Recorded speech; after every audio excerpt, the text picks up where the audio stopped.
in terms to make statement, make the one of the greatest fights, too much like pressure on your shoulders, it's not good.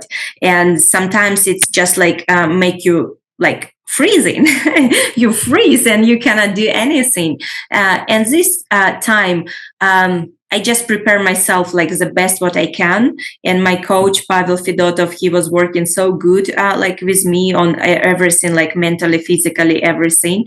And, the goal for me right now is just to show the amazing fight, one of the greatest fight, just go there and show myself, show the bullet, what the speed is, what the power is, and just like no stop, just go forward till the end. This is what I have. This is what is my chip right now, what program I have in my head. All right, everybody, let us welcome in the former UFC Women's Flyweight Champion looking to regain that title at UFC 306. Massive card at the Sphere in Las Vegas. She faces Alexa Grasso for the third time. She is none other than Valentina Shevchenko. Valentina, the Top Gun hat? That's awesome. How are you? Doing good, Mike. Doing good. Getting ready for the fight. Feeling strong. Yes, I mean it's been a year since you and Alexa had that incredible battle in that rematch that ended in a draw, and then you fought her 6 months before that, where she defeated you for the title. You coached the Ultimate Fighter together. A lot of history here between the two of you. How excited are you to just get in the cage at this point and just settle this thing in the octagon? Oh, yeah, definitely. I was getting ready for this fight amazingly, very strong. I had amazing training camps. I started to train in Thailand for 2 months. We've been in my gym, Tiger Muay Thai. Then we traveled to El Paso, Texas. We trained there for months and a half. We had my training partners from El Paso. Some of them was coming from Ciudad Juarez, from Mexico. Every single day, like crossing the border, come train with me and go back and do it like for months and a half. It was amazing training camp. I trained a few times in Phoenix in Fight Ready Academy. So it's kind of like I feel very ready for this fight. Definitely, like after all the event, what we happened that we share with Alexa, and it's going to be an amazing event. The third fight, it's going to be just great.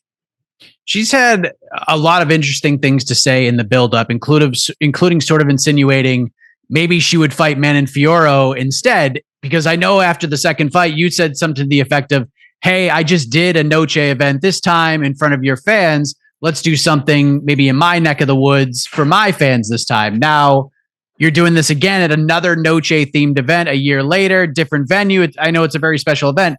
Was there any hesitation from you to fight on this card because you did it last year? Were you hoping that it would be on a different card perhaps? Oh, it's kind of like, yes, it's Noche UC, but it's so many like different ingredients in this event. So it's kind of like, yes, it's Noche, but it's not very, very Noche. So it's kind of like, first of all, it's UFC 306. Main card, it's Sean against Merab, USA against Georgia.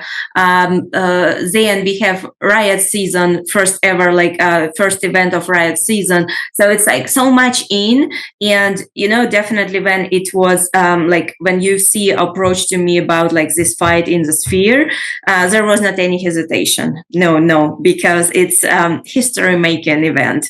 It's something so big and great that definitely I felt that no, I have to be part of that. And the end, it doesn't matter for me. Like it's kind of like.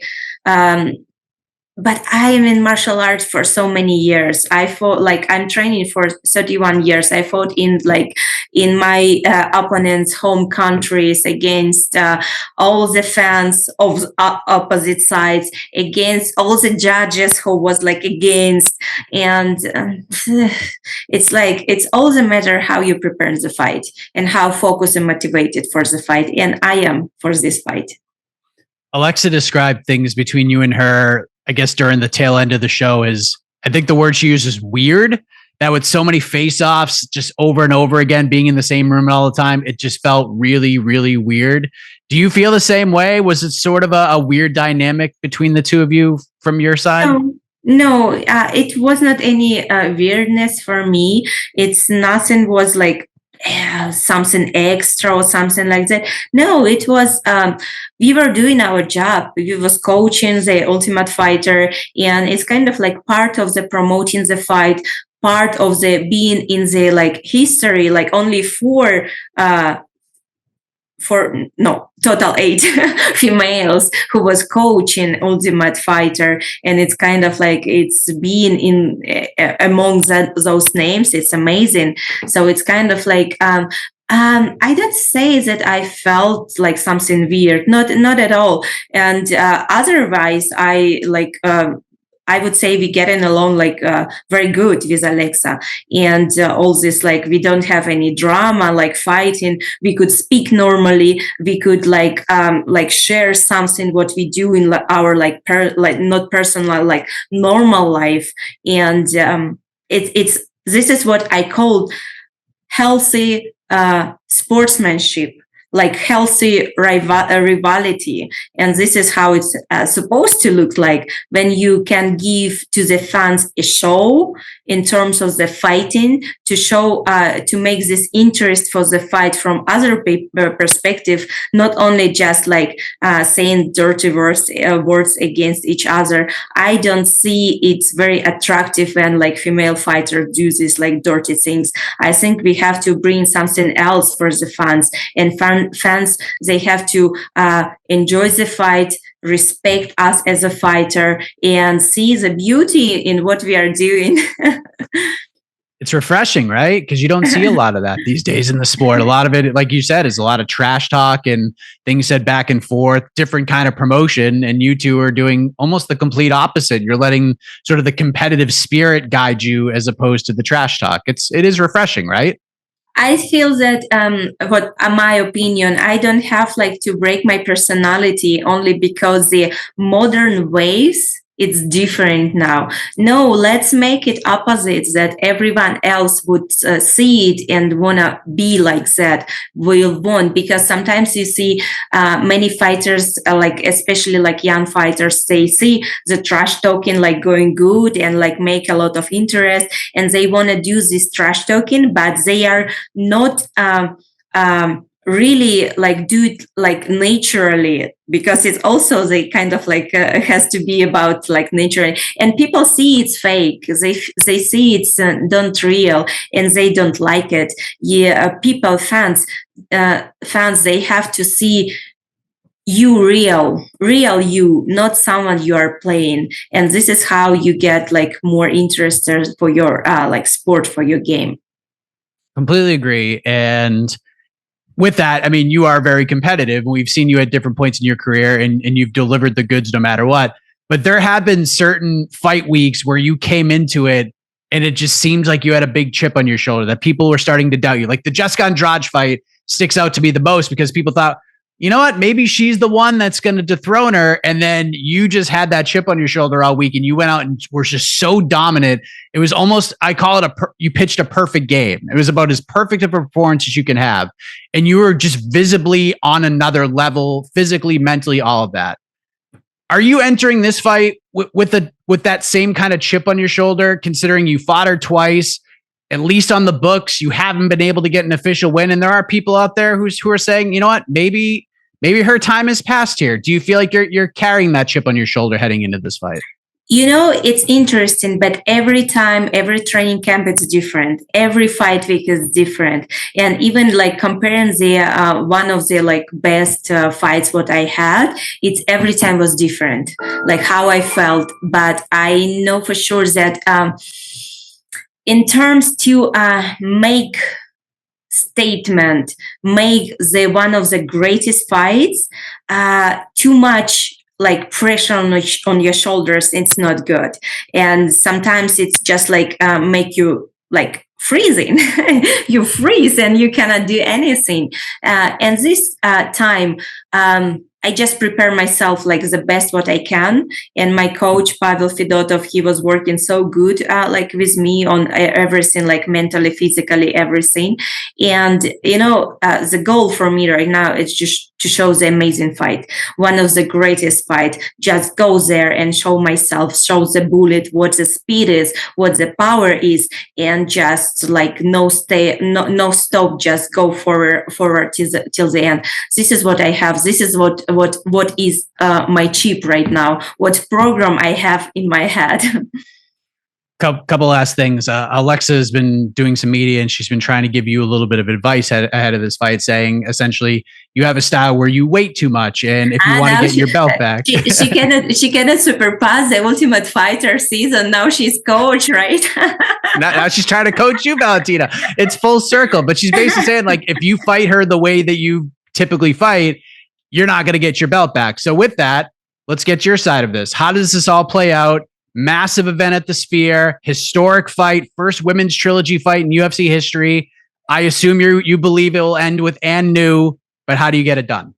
It's so funny to hear that words from her, and it's like like reading in the between the strokes. It means like, okay, Valentina, if I stay on my side of the octagon and you play your game, I will be safe and I won't lose my belt. So she's expecting me stay on my side and she's on her side, and we're gonna do shadow boxing, something like that. And she said, okay, I'm a champion, I'm still gonna have my belt. It's so funny. It's so funny. But like speaking seriously, why we are speaking about third fight? It's only because the second fight, everyone saw the fight, everyone was very surprising because of the mistake and error of a judge, what he did. And if it would not by him, everyone saw that I was the winner of this fight. I did enough to win the fight, like 3 rounds, like from the 5, it was enough to win the fight. It's only the reason why we are speaking about our trilogy. And everything what I did, it worked. Everything what I did in the second fight, all my strategy, it worked. So I don't know, maybe like she was too much in Ultimate Fighter coaching, and since they're like trying to coach everywhere. But that's fine. That's fine. I think it's it's also interesting for the people to hear and see her from other side as well. Absolutely. Last thing, if all goes well and you do get the belt back, technically it's 1-1, but in your eyes, that'll be two wins for you, 1 for her. Would you want to do it again? Or just to like silence everybody, put the rivalry to bed once and for all? Or do you feel like if I beat her, I don't need to fight her again because you felt like you've already beat her twice? Plus, there's a lot of names coming up right now. Manon Fiorot's right there. Rose Namajunas and Erin Blanchfield are fighting. Andrade and Natalia Silva are getting ready to fight in a couple of days as we speak. Where do you think this goes if you get the belt back? For me, it's there is no other date besides the September 14th.